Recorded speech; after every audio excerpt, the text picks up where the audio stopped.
What's up, everybody? Matt Maran here for another weekly update. So there's lots of news to go over here this week, and the first is a ton of inside info on what's coming from Toyota and Lexus over the next 3 years here. So there's this report, there's a couple of them. Motor One reported on all this stuff. This all supposedly leaked out during a dealer meeting, and so there's a ton of details of all the different models that are coming, when they're coming. So Motor One got some of this info from a dealer meeting. Also, All Car News got some of this as well. So, and they actually posted a screenshot or a picture of the presentation, and so I will link that in the description below if you'd like to see. But that is just proof that this is all legit information, or at least much of it that was revealed in that slide as far as the timing of several of these key models. So I'm just going to go through chronological order aside from the new GR86. That one I'm going to talk about first here. So the new 86 that was already been confirmed multiple times is coming next year, and it's going to be using the GR86 name. It'll be co-developed with Subaru still, like we already knew, but will be on Toyota's TNGA platform. They also confirmed that it will be getting more power. It's going to be getting 255 horsepower from a turbo four-cylinder. Now, neither report specified what type of turbo four-cylinder. I'm assuming it's going to be, the rumor was it'll be the FA24 from the Subaru Ascent and the XT models that Subaru has. And so 255 horsepower is 5 horsepower less than what you get in those other models. So, I mean, maybe that's just a slight difference by, because of like the different routing for the exhaust or something, but it makes me wonder if there's going to be some changes to the engine. Obviously, that engine is very torquey and it's a strong motor. I enjoyed it in the Outback XT that I reviewed a couple of months ago, but, I think it'd be more fun if they tuned it differently to be a higher revving engine, similar to in line to the character of the current BRZ and 86. But we'll have to wait and see. And again, this is just info on the Toyota version. Subaru, might switch things up a little bit, but I doubt it. But anyway, so that's cool. At least we're going to have a 50 horsepower jump, which I think is good and kind of keeps the pecking order of where things are at. It'll still probably be slower than the new WRX whenever that comes someday, and the new STI, of course, but still will be a good bump there. So they also say in the reports it's going to get an improved interior, which is a foregone conclusion, and also it's going to be scheduled for a summer debut of 2021. I think July was the month that was floated of 2021. So that's cool. I really hope they do a convertible this time, though. They only mention a coupe, but if it was a convertible, then I could actually consider adding one, because I already have my coupe with the Mustang, but it'd be fun to have a convertible. And a convertible version of the 86 would be a great competitor for stuff like the Miata and the vehicles like that. So we'll have to wait and see if they do that. They did play around with that several times. There's the HV concept that they already did, and so that was like a T-top version of an 86, and that's the pictures there. And then there's also the open concept, which several years ago they made a full-blown show car of a convertible 86. Everyone thought it was going to happen, and it never did. So I'm still hoping that they do a convertible. I think not only would I enjoy that, but I think it would also broaden the appeal of the 86 for people who still want a fun and sporty little convertible and don't want to spend Porsche money or something. They would have an option outside of the Miata. And so we'll have to wait and see, but I'm just personal wish list there from me. But for the other Toyota products coming here, so this fall, a new Sienna is going to be coming. It's going to only have hybrid powertrains, supposedly, according to that slide. And also, there's going to be a new Venza coming that's only going to be hybrid as well. And the Venza is rumored to be just basically a shorter Highlander, basically Toyota's take on how Honda did the Pilot and then the Passport, which was a shortened version of the Pilot. So rumor is it's going to be something like that as a mid-size two-row, and then also a refreshed Camry is coming this fall, so that's another thing there for this year. For 2021, there's going to be a ton of stuff being revealed. So first, Corolla-based crossover is coming, and Motor One claims the production of that's going to start in September of 2021. It is rumored to be called Corolla Cross, which would fit. We'll have to see. The next up models here are Avalon and RAV4 are going to be getting refreshes for the 2022 model year, which is interesting because you have like the brand new RAV4 Prime coming this year as a 2021 model, and I guess the very following year it will be getting a refresh as far as the styling goes at least, and so that's interesting. On the Lexus side, ES, LS, and UX are all going to be getting refreshes next year for the 2022 model year as well. The next generation IS is finally coming as a 2022 model year vehicle, again coming next year sometime. Probably middle of next year for that one. So it got some great stuff already at Toyota Lexus. You got the new 86 coming next summer, and then the following year you're going to have the new IS, which will be great. So that's awesome. Also, the next gen NX from Lexus is going to be on the TNGA K platform with a strikingly avant-garde design with revolutionary tech, according to Motor One. Some of the other interesting details, they say it's going to get a unique cockpit with a 14-inch touchscreen. It's going to have 5 different powertrain combinations as well, including the same setup from the RAV4 Prime, meaning you're going to have a plug-in hybrid version with 40 miles of electric range.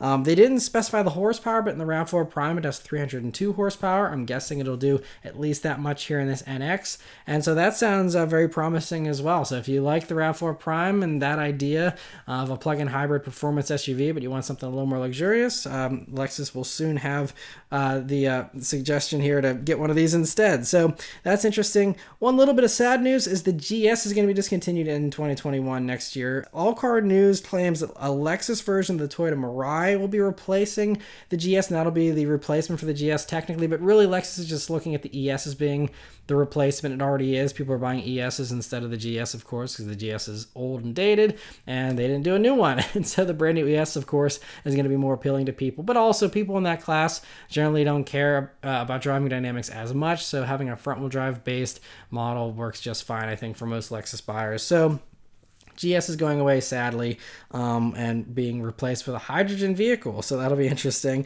And then the last thing coming at the end of 2021 as a 2022 model year vehicle is a new Tundra, which we've heard a lot about already, with a 3.5-liter twin-turbo V6 hybrid powertrain being the only powertrain for the Tundra. No more V8s. And anyway, that V6 is going to do 455 horsepower and 500 pound-feet of torque, again, with the turbos and the hybrid component. And so that's going to be right at the end of 2021 in December of that year. And so that's when that Tundra is supposed to be showing up. Now, for 2022 calendar year, the new 4Runner and Sequoia are going to be debuting as 2023 model year vehicles. Motor One and All Car News both claim that both the 4Runner and Sequoia will be based on the new Tundra platform and will both be running the twin-turbo V6 hybrid that the Tundra runs as well, which is interesting because the 4Runner used to use the Tacoma motor, and I mean, I guess there's a chance that they'll drop the turbos for the 4Runner, but I feel like, you know, they'll probably just give it the same engine, but we'll have to see. But that is interesting. Sounds like maybe the 4Runner might get a little bit bigger if it's not going to be based on the Tundra as well. Also, a new Lexus RX is supposed to be coming for the 2023 model year as well. And Motor One claims that it will be a much better executed 3-row family vehicle that's also based on the TNGA-K platform. So that means it's probably going to grow. Could even potentially just, you know, be about the same size like a Highlander or something. We'll have to wait and see. And then maybe a 2-row version would be based similarly to the Toyota Venza that's coming, this new one. So something along those lines, possibly. The third row, version of the RX wasn't great. I just reviewed one a couple weeks ago, and that third row is basically useless, in most cases. So I think increasing the size of the RX is going to be good, for that. But other things here, the Lexus LCF is finally coming in 2022, and it's going to debut a new twin-turbo V8. Also, a new Lexus LX is coming that All Car News claims will go much more upmarket. They say it will get the new twin-turbo V6 hybrid like all the other, trucks and stuff, but there's also going to be an available twin-turbo V8 from the LCF, obviously probably tuned differently for the LX, but it's supposed to compete with stuff like the Bentley Bentayga. So that's how high they're shooting and how much upmarket they want to push the Lexus LX. I mean, we're talking expensive stuff. I'd be shocked if it started at less than $100,000. So a very expensive, very high-end thing. And so Motor One says that as far as the styling for the LX, it'll be a huge departure and an entirely different vehicle. So it might not even be truck-based. We'll have to see what happens. They're saying it's going to be on the same platform probably as all the Tundra and stuff. But we'll have to see. Apparently, it's going to be very different. But they also included that nothing under $90,000 will get a V8 anymore. So they didn't explicitly say that the naturally aspirated V8 is dying off. So I guess there's a chance that the V8 from the standard LC500 could continue to live on a little while longer, since only the F version is getting that turbo V8. So maybe there still is some hope for the naturally aspirated V8. So don't be upset just yet. Interestingly, though, this report doesn't say anything about the RC, which makes me think its days are numbered with no replacement in sight. So we'll have to see. I mean, maybe not everything was included in this presentation to dealers. We'll have to see, but sounds like the RC might be on its way out as well, although that wasn't spelled out like it was for the GS. So I don't know. But, we also know that obviously you can get an RCF with a V8 for well under $90,000. So even if the standard RC lives on, it sounds like if that $90,000 threshold is the requirement, then, a standard RCF probably won't be available anymore. So that's kind of a bummer as well. It's a great car. I enjoyed the ones that I've been able to drive over the past few years. But anyway, so that's interesting. Another thing is the next generation Toyota Land Cruiser is also coming. It's only going to be a 5-seater for this new version. It's going to be much cheaper, they say, and be a hardcore off-roader. But there isn't any release date for that yet. And I think that this new Land Cruiser could potentially be Toyota's answer to the new Bronco and the Wrangler. It's a very hot segment. Everyone wants in on it. And I think that Toyota could use the Land Cruiser with its heritage to kind of compete. I don't know if it'd be as stripped down as a Wrangler, but they're saying way cheaper and more hardcore, so could go in that direction, which would be a different direction for the Land Cruiser historically, since it always has been a little bit larger and stuff. But we'll have to wait and see. Interesting there. The last little tidbits here, 2023 calendar year will bring a next-gen Camry and Tacoma as 2024 model year vehicles. And the Lexus GX is going to be replaced by a new model, they're saying. I'm not sure what, but that will still be around, supposedly, just as maybe a different name or a different vehicle. The other little thing that's interesting is there was nothing mentioned about the hot hatch that Toyota executives had confirmed is going to be coming here to the States as an answer to the GR Yaris that we're not getting here in the States. So that could just be like a new trim for the Corolla. So maybe that wasn't covered in this meeting because it wasn't important, since it wasn't an actual new model. It's just a new trim maybe for like a Corolla or something. I'm not sure about that one, but kind of a bummer we don't have any details on that still. But hopefully there is something coming. I've heard rumors that stuff is coming. We'll just have to wait and see what happens with that, but no info on that here from this report. But that's all the Toyota and Lexus news. If you were wondering what's coming in the next 3 years or so here, you can refer back to this video and plan accordingly. So great to have all that info.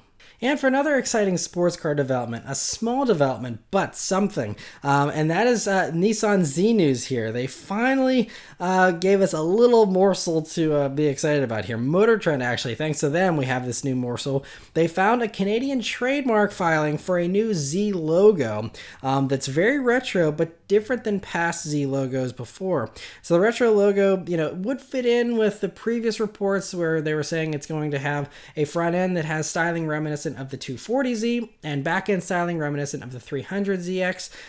So, I guess this would kind of lean more towards the 240 side of the nostalgia, since the 240Z, their Z logo was actually pretty close to what this new Z logo looks like. So a very interesting take to go that retro with it. I thought it would be kind of retro, but I thought maybe like 80s retro, but this is like late 60s, early 70s Z retro. So we'll have to see how that works out. I don't know if they're going to do like the round headlamps and all that kind of stuff. That'd be cool. A very intriguing direction with the new Z. Now, as far as mechanicals, we don't have any new info or anything, of course, but the previous rumors, if you missed those previous weekly updates, are that it'll probably be running the Infiniti Q60 powertrain, meaning it'll have a 3-liter twin-turbo V6. Manual and automatic transmissions seem to be, both on the table, and be rear-wheel drive most likely. Although with that platform, they could do all-wheel drive, but who knows if they're going to do that or not. Interior, they said, would be like somewhat like this new Sentra, but a little bit nicer than that, I suppose. And yeah, so that's basically all we have as far as Z news.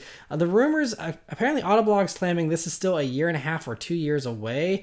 That seems a little far off considering the trademark filings happening now. Generally, I feel like they usually use a trademark within a year or so. So I would think maybe this could be even revealed around the same time as the new 86 next year.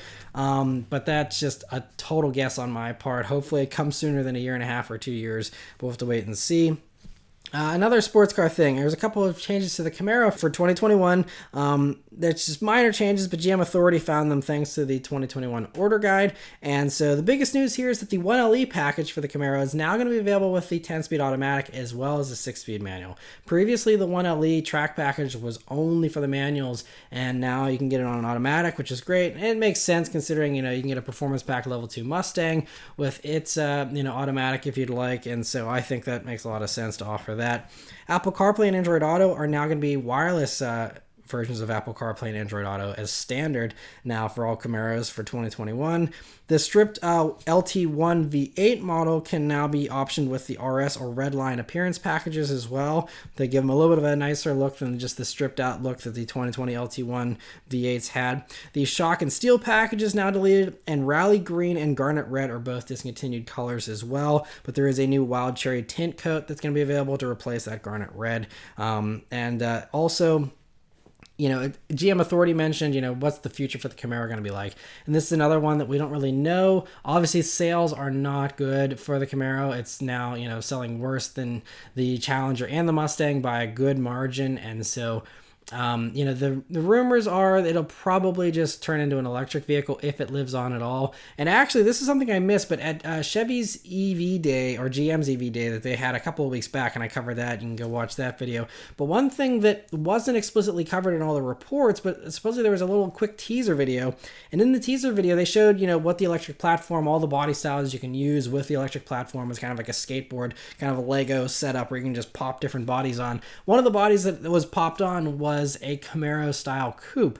And so, that is certainly something that's on the table, I think. If they have this platform that's working with everything else, all you got to do is design a body. I don't know how handling and stuff would be, but, it could still just be a cool coupe that's electric and keeps the Camaro name alive when there's a little justification to do so otherwise. We'll have to see, but that's probably the most likely thing. But supposedly, the Camaro this generation has been originally planned to last till the 2023 model year. So we still got 2 model years after this 2021 version for the V8 and all that kind of stuff. But it sounds like V8 Camaro might be a thing of the past in 2023 or so. We'll have to see. Again, pure speculation, but just an interesting thing there. Also, other order guide leaks. There's a leak here for the Ford Bronco Sport and its order guide. And so this order guide comes thanks to the Juggernaut Performance Facebook page and Bronco Sport forums. They're both the same ones that leaked all the pictures recently of the Bronco Sport. And so the guide confirms much of the speculation that we've already been hearing over the past year about these vehicles. And so it confirms it is going to be Escape-based, offering the same engines as the Escape, with the order guide showing options for either the 1.5-liter 3-cylinder turbo engine or a 2-liter 4-cylinder turbo as the upgrade option. So if it has the same power as the Escape, you're looking at 181 horsepower and 190 pound-feet of torque for the base engine. And the upgraded engine will do about 250 horsepower and 280 pound-feet of torque. And so that'd probably be on the higher trims and things like that. It also seems to be all-wheel drive and 8-speed automatic only, according to the order guide. So there was talk that it could potentially have a front-wheel drive option. Doesn't seem like that's the case. So only all-wheel drive and no manual for this one either. We do know it's pretty certain that a manual will be available for the regular Bronco, but this Bronco Sport, obviously, since it's based on the Escape, that's probably not able to be worked in on that platform. They also, in this order guide, reveal the wheelbase somehow. It's 105.1 inches, which is actually 1.6 inches shorter than the Escape, so it is different. Even the wheelbase is different than an Escape. It's not like it's just an Escape with a different body on it. It is significantly different, but as far as the platform and stuff goes, it's just, a different, shorter version of that. And also that platform makes it 1.4 inches shorter than a Jeep Cherokee as far as figuring out, the sizing of it and things like that. Trim levels are also revealed here in the order guide, and they're going to be the same as what Ford trademarked last year. We saw these names already last year. So it's going to be starting with a base model, and then I'm not sure the order or the hierarchy for these trims, but the names are going to be Big Bend, Outer Banks, and Badlands for the different trim levels, and there's going to be a first edition as well. So clearly, naming them after these parks, it lines up with what Jeep does with all their, Sahara, Moab, all that kind of stuff.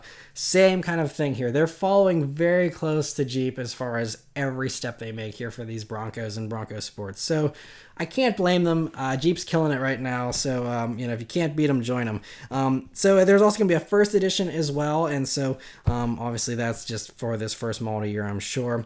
And so anyway, I'll link the forum page in the description below if you're curious to hear. They also have all the colors, interior options, all that kind of stuff. It's all pretty basic standard stuff. Nothing too exciting really there. A few funny color names, but that's about it. And so anyway, interesting to see all that. And like I said, check out the link below if you're curious for all the details.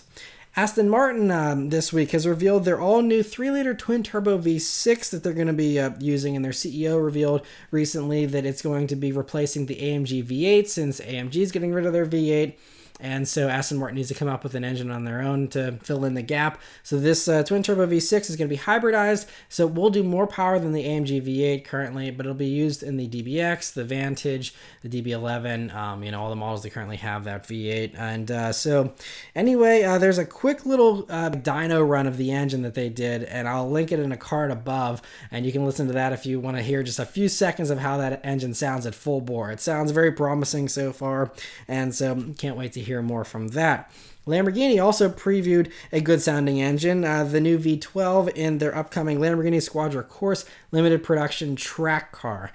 So it's, again, probably gonna be something they only make 15 of, and they're a gazillion dollars each, and not very relevant, but it sounds fantastic, especially in this application. It sounds like an F1 car. So I will link that video in that card above if you want to hear more glorious engine sounds. The description also reveals it'll have 830 horsepower and confirms that number, which is also awesome. The reveal is supposed to happen this summer for that model, but with everything going on currently, who knows? Any kind of schedule or timetable is totally subject to change from anyone at this point, considering the current events. And so anyway, cool to hear that engine.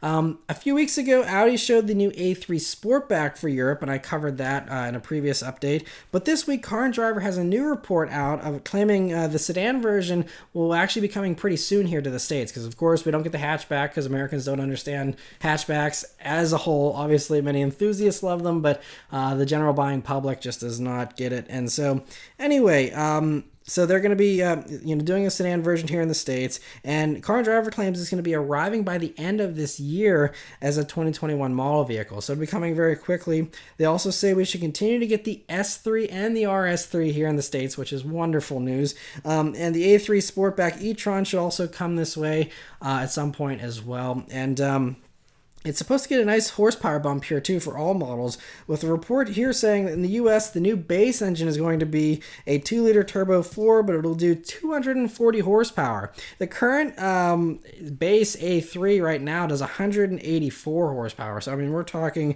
almost a 60 horsepower jump. So basically, even a base A3 is going to have like a Volkswagen GTI motor, because that's what the new Mark 8 GTIs do, is 240 horsepower. So that's great, and that puts it ahead of the CLA and the 2 Series Grand Coupe as well. So it'll be a little bit punchier than those. Still going to be available with either front-wheel drive or all-wheel drive. And the new S3 Car and Driver claims will be doing 300 horsepower exactly, which is a little low-sounding considering the new Golf R, which often shares powertrains with the S3. The Golf R is rumored for the Mark 8 version to be doing 330 horsepower. That was leaked in another dealer presentation or something that showed 330 for the horsepower number for the Golf R. So, I'm guessing it'll get the same 330. I don't know why it would be slower for the S3 over the Golf R, but we'll have to see. But lastly, Car and Driver's report here says the RS3 will thankfully continue to use the wonderful 5-cylinder turbo motor. I'm so glad they're keeping that motor around. I know it's probably not very efficient, but man, does it sound good. And so anyway, that motor is going to be doing an even 400 horsepower here, so not really much of a jump, but it's still at 400 horsepower, keeps it ahead of, the CLA 45, all that kind of stuff in their base version. There's the CLA 45S that'll be doing, 416 horsepower, I believe. So a little bit more, but Honestly, I'll gladly give up 15 horsepower for the 5-cylinder sound if I were shopping for these vehicles. So great to hear they're keeping that around, and cool to hear that report from Car and Driver. The last report this week is just having to do with current events and everything. Just a brief little update. Almost all car production has stopped in the U.S. currently, and I think it was Toyota and possibly FCA are hoping to get back to producing cars in the middle of April. But at this point, again, any timeline is totally subject to change, so I would not bank on any of these timelines actually happening. But, because of all the production stopping, due to the virus and stuff, GM and Ford are actually going to start making ventilators and respirators instead to help keep up with the huge demand for those devices in hospitals currently, of course. And so it's awesome that they're stepping up and doing that. Also, Ford and FCA are making face shields and masks. And so that's the pictures you're seeing here is they're working up some 3D printing on how to produce these faster and stuff. And FCA even says they're planning to make and donate 1 million masks per month. So that's how quickly they're trying to, churn these things out and, get them out there to those who need them. And they're donating them as well. This isn't like something for profit. They're just helping out, and it's very awesome to see everyone stepping up and lending a helping hand here. And so, yeah, but as far as any events, everything's going to be canceled, and we'll have to see just how far out this pushes. But the latest event to cancel is the Goodwood Festival of Speed, which happens in July. And so that's how cautious they're being, is even stuff in July, which sounds like it could be safe to leave on the schedule for now, even that's getting canceled. So kind of a bummer, because that is also a place where a lot of new car debuts happen around that time. So we'll have to see how these debuts work this year. It's kind of crazy, but hopefully this all passes soon. But yeah, so that's it for all the news this week, guys. So thank you guys very much for watching. Let me know all your thoughts on all this stuff in the comments below. And I hope that all of you stay safe and healthy here, and please take care.